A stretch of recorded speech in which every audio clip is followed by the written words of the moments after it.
Break के बाद दूरदर्शन किसान के कार्यक्रम विचार विमर्श में आप सभी का फिर से स्वागत है। लगातार हम चर्चा कर रहे हैं मत्स्य सेतु ऐप के बारे में। जी हां, हमारे मछली पालकों के लिए ये ऐप लाई गई है जिसमें एनएफडीबी का भी बहुत ही महत्वपूर्ण योगदान रहा है। आइए इसी योगदान के बारे में जानकारी हासिल कर लेते हैं एनएफडीबी की मुख्य कार्यकारी डॉक्टर सुवर्णा से। धन्यवाद। तो डॉक्टर सुवर्णा, आपसे जानना चाहेंगे, मत्स्य सेतु ऐप यहाँ पर लॉन्च की गई है ताकि मछली पालन के क्षेत्र में काफी और भी ज्यादा विकास हो सके। तो एनएफडीबी इस ऐप से जुड़ा हुआ है, वित्त सहायता यहाँ पर दी गई है एनएफडीबी द्वारा। तो आप इस ऐप से क्यों जुड़े, क्या कुछ खास था, इसके बारे में क्या कहेंगे? आप लोग एनएफडीबी के बारे में जानते होंगे। एनएफडीबी तो नेशनल फिशरीज डेवलपमेंट बोर्ड है विद हैदराबाद एज हेडक्वार्टर्स। ये तो part of ministry of fisheries, animal husbandry और डेयरिंग है। ये मिनिस्ट्री भी आप जानते होंगे कि very recently this ministry also was established. NFDB तो बहुत सारे कार्यक्रम ये फिशरी सेक्टर में टेकअप किए हैं 2006 ऑनवर्ड्स, और इसमें रिसर्च इंस्टीट्यूशन से एसोसिएट उनके साथ साथ जुड़ के कुछ रिसर्च प्रोग्राम्स टेक्नोलॉजी को लाने के लिए और फार्मर्स के उनके साथ उसको टेक्नोलॉजी को लेने के लिए कुछ प्रयास किया गया है।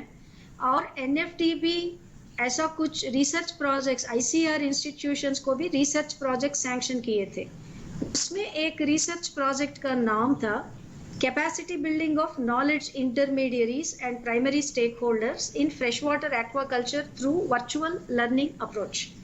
ये तो 2018-19 में सैंक्शन हुआ था।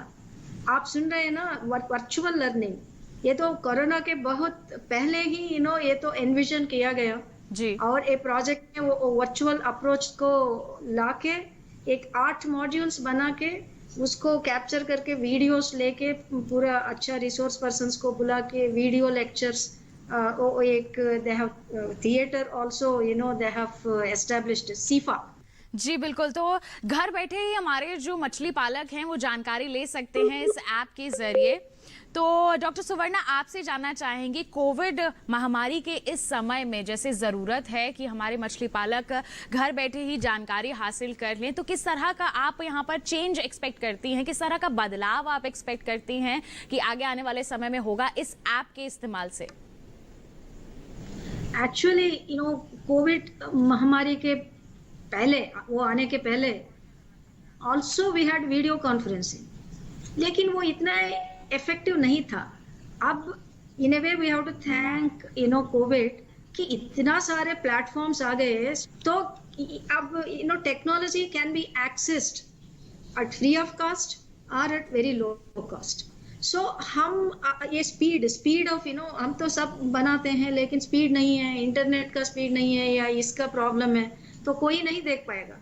आप घर में बैठ के, as you were mentioning, specially women, it is so difficult for them to attend training programs physically.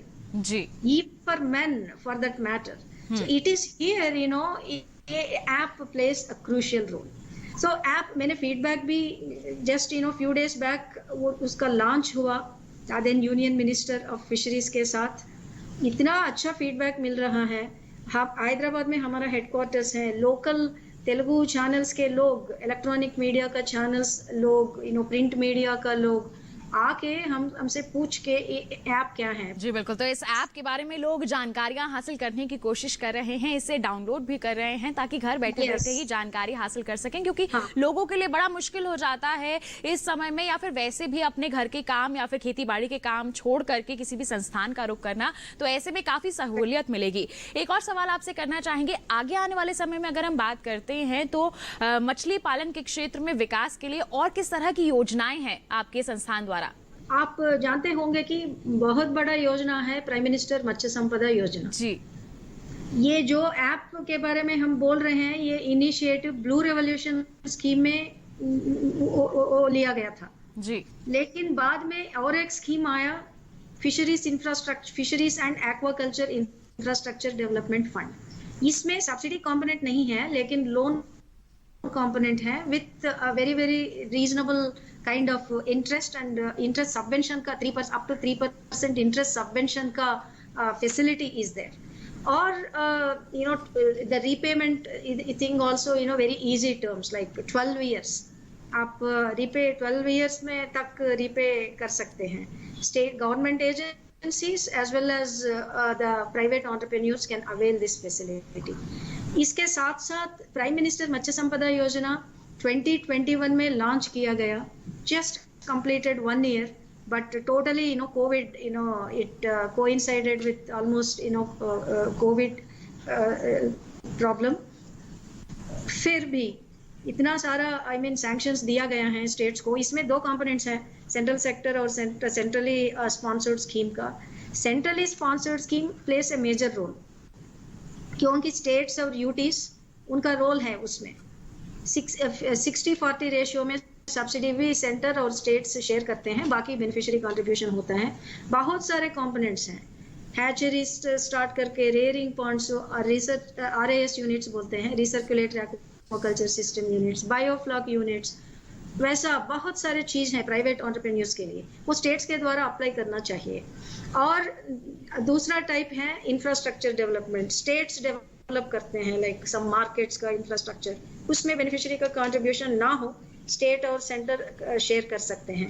सो ऐसा है. और सेंट्रल सेक्टर का भी एक है वेयर ऐसा रिसर्च इंस्टीट्यूशंस सब इधर से फंड असिस्टेंस लेके अच्छा रिसर्च प्रोग्राम्स कर सकते हैं. और इधर भी एक्सटेंशन का लिंक रहता है.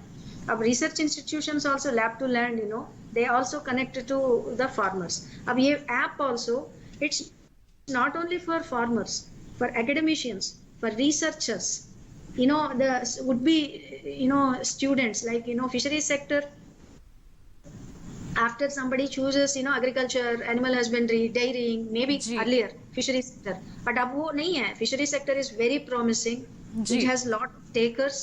ये ऐप तो उनको बहुत उनमें इंटरेस्ट क्रिएट करेगा. जी, जैसे आप कह रहे हैं कि हमारे युवाओं को यहाँ पर और भी ज्यादा जागरूक करेगा मछली पालन के क्षेत्र से जुड़ने के लिए, क्योंकि जानकारियां इसमें समाहित की गई हैं. तो ऐसे में मैं आपसे जानना चाहूंगी, मछली पालन व्यवसाय की अगर हम बात करते हैं तो हमेशा से कहा जाता है कि अच्छी आमदनी इससे मिल सकती है अगर हम वैज्ञानिकों की सलाह के अनुसार समय समय पर सही तरीके से प्रबंधन यहाँ पर कर लें. तो ऐसे में अगर हमारे युवा इससे जुड़ना चाहते हैं, शुरुआत करना चाहते हैं, तो किस तरह से वो आर्थिक मदद ले सकते हैं, इस पर आप क्या जानकारी देना चाहेंगे? आपके संस्थान द्वारा क्या इस संदर्भ में भी कुछ कदम उठाए जा रहे हैं?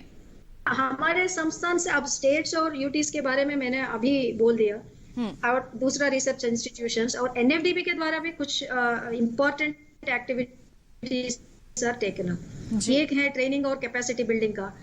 हम ऐसा इंस्टीट्यूशंस को फंड करते हैं. हम नोडल एजेंसी हैं मिनिस्ट्री का. So as a research institutions or academic institutions, KVKs और other national level organizations, सबको हमारे द्वारा उनको फंड असिस्टेंस देते हैं. उनके द्वारा हम ट्रेनिंग और capacity building programmes, exposure visits organise करवाते हैं. और एक चीज है एंटरप्रेन्योरशिप मॉडल्स. वो ऐप में भी मेरा एक प्रेजेंटेशन है एंटरप्रेन्योरशिप मॉडल्स के बारे में, वो देख सकते हैं, डिटेल सब हैं.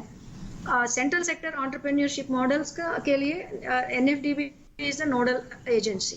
नए आइडियाज होता है, entrepreneurs they want to bring in up to 1.25 crores general category में सब्सिडी मिल पाते हैं, मिल सकता है, और up to 1.5 crores for SC ST categories और विमेन बेनिफिशियरीज.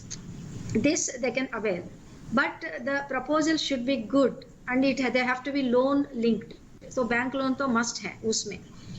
और apart from this farmer producer, fish farmer producer organisations formation में भी हम एक रोल प्ले करना है. अभी वो गाइडलाइंस अभी इश्यू किया गया है. हम अलॉन्ग विथ नाबार्ड, NCDC और SFAC हैं, उन लोगों के साथ साथ हम भी इसमें एक रोल लेना पड़ता है.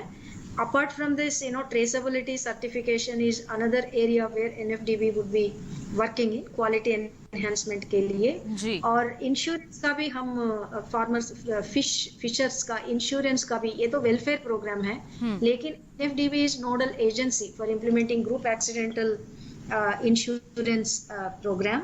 और रिवर रैंचिंग और एक स्कीम है, हम पायलट बेसिस में कुछ स्टेट से Ganga, this year Ganges, Mahanadi, Brahmaputra, उनका रिवर सिस्टम्स में रैंचिंग का एक प्रोग्राम लॉन्च किए हैं सितंबर में, और रिवर रैंचिंग का सीड स्टॉकिंग होता है.